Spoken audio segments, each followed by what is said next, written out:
Have you ever wrapped yourself in 3 blankets, turned the thermostat up to 75, and still shivered in the dead of winter? Imagine instead that the only thing between you and the icy air was a thin mud wall, a smoky fire, and maybe your goat huddled against your feet for warmth. That was winter for medieval peasants. Cold wasn't just uncomfortable. It was a constant threat, a quiet predator waiting at the door. The cold tested not only their bodies but their ingenuity. And against all odds they survived not for a season, not for a decade, but for centuries. Their story isn't one of cozy hearths and charming cottages. It's the story of raw survival in a world where winter itself was an enemy. Let's step into their lives. Not as modern observers, but as if you woke one morning in a peasant hut. The frost clinging to your breath, the sound of animals stirring. Beside you, the fire burned down to embers. What would you do? How would you keep the cold at bay when failure meant sickness or death? This is how peasants survived the cold. The first weapon against the chill was the peasant house itself. Forget stone castles with roaring fireplaces. The typical peasant home was barely larger than a modern 2-car garage, about 400 square feet of mud, sticks, and desperation. Built with wattle and daub sticks woven together like baskets, plastered with mud, straw, and yes, animal dung. The walls weren't elegant, but they held. In fact, archaeologists have shown that, when well maintained, these walls could last half a century. The walls didn't keep the cold out entirely, but they did trap warmth in, especially the kind of warmth that came not from a fire, but from body, human and animal alike. Because yes, peasants slept with their animals. Chickens, goats, even pigs sometimes shared the same space as the family. Not because peasants loved their livestock like pets, but because every extra body was a furnace. A cow radiated more heat than any medieval fireplace could provide, and in the depths of January, nobody cared if the barnyard smell filled the house. Better to stink and live than freeze with clean air.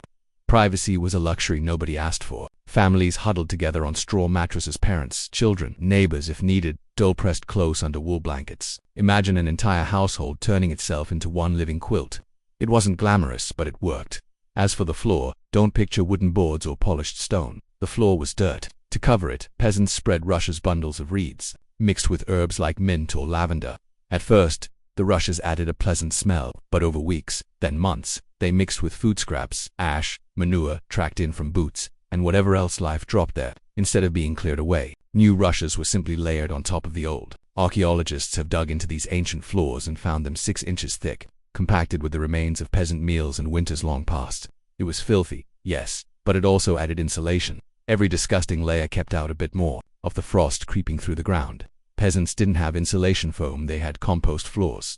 And then there was the roof, thatched, made of straw, piled sometimes 2 feet thick. It trapped heat well enough, but invited trouble. Rats and mice nested above your head, and insects crawled freely. In winter, at least, the pests slowed down, but the smoke from the fire below helped too. Because most peasant homes had no chimney, the smoke from the hearth curled through the house before slipping out through the thatch. On one hand, it meant constant coughing and stinging eyes.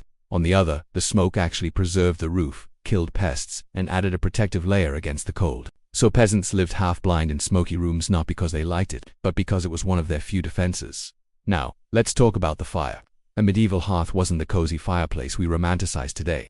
It was a pit, sometimes, with a stone surround, in the middle of the room. Fuel was precious, wood was scarce, and much of the best timber was reserved for the Lord or the church. Peasants often had to rely on brushwood, dried dung or peat dug from bogs. Dried animal dung doesn't crackle pleasantly like oak. It smolders, slow and smoky, but it burned long and steady, and that was what mattered. The goal wasn't comfort, it was survival. Fires were never allowed to go out in winter.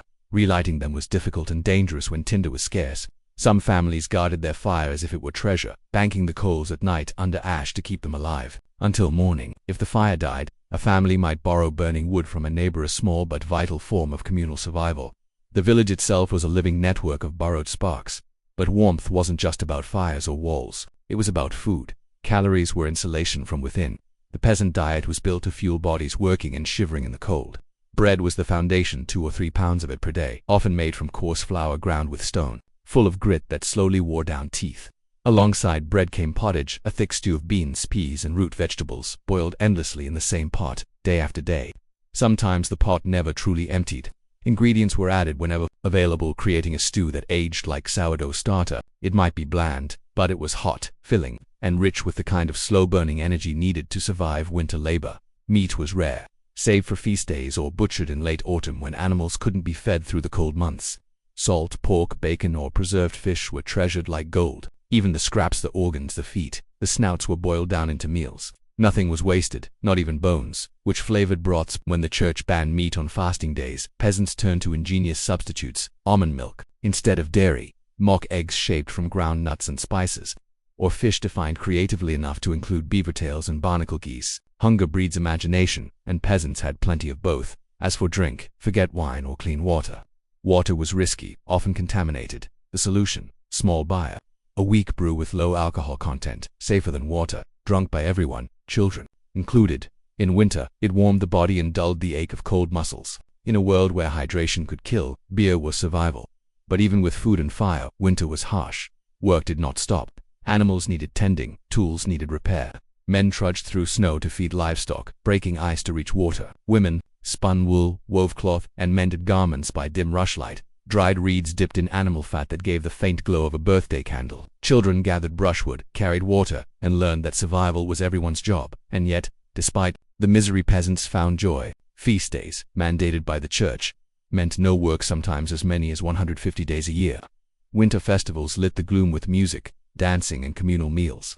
Imagine an entire village crammed into a smoky hall, laughing, singing, sharing ale brewed from the summer's harvest. In those moments, warmth came not just from fires, but from community. The cold was merciless, but it forged resilience. Peasants survived by turning necessity into invention. They learned to preserve food by smoking, salting, fermenting. They used cabbage as sauerkraut, beans dried until rock-hard meats hung in smokehouses. They wore layers of wool, linen, and patched clothing recycled endlessly. They learned that survival wasn't solitary, it was communal. If one neighbor's ox died, another lent theirs. If a family's fire went out, another shared flame against the cold. Cooperation was the strongest shield. Still, winter left scars. Archaeologists studying skeletons have found the marks of arthritis in peasants as young as 30, worn teeth ground by gritty bread, stunted growth from famine years. Cold and hunger etched themselves into bones.